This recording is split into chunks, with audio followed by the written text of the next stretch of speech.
Well, I think with Outdoors for All, the state is really trying to encourage the belief that we all belong in the outdoors, no matter who we are, where we come from, and that these public spaces are really civic spaces that belong to all of us. I think that's both not only for our own health and the health of our communities, but reciprocally for the health of the planet as well. Nature cares for us and we care for nature. Angel Island does have a very difficult history, but like I think every difficult history, it's still an important one to tell. Here in this place of an immigration station, many liken it to Ellis Island, but unlike Ellis Island, this place was really meant to enforce the Chinese exclusion law and the subsequent laws that really banned Asians from immigration to this country for about 60 years. And so many people don't know that history and don't know the history of Asians in America. Welcome, welcome. My own family, which has been here since the 1870s and 1880s, and who my grandparents and great-grandparents who lived through the era of exclusion in which this country really said to them, you're not wanted here. And that shadow of exclusion is very long. I think it keeps, generations of Asian Americans and people and families like mine for thinking, what do we have to do to prove ourselves in this country and to prove that we have the right to be here?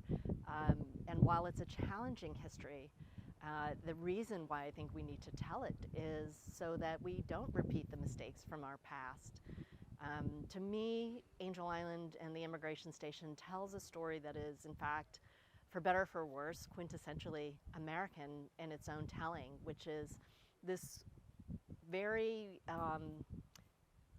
really a tension that we've had in this country since our founding of who gets to be an American and really who is included and who is excluded and how that definition has changed over time. The reason why I've devoted so much of my own career to the preservation of this place and to telling of this story, not only because it was important for myself and I think other Asian Americans to see ourselves rightly in part of California's story and part of the American story, but also so that others would see that we have a place in this country too. And so I think that is, one of the really important aspects of Outdoors for All is how do we create the sense of belonging in these places. And in California, our state park system, amazing state park system, many of us think about it as a place to go for outdoor adventure and recreation or just to take in the beauty of nature.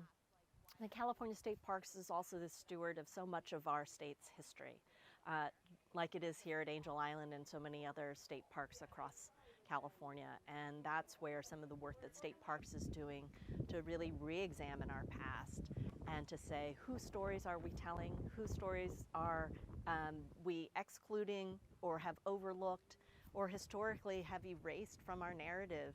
How do we bring those stories back into the fold? And I think with Outdoors for All, you see that happening.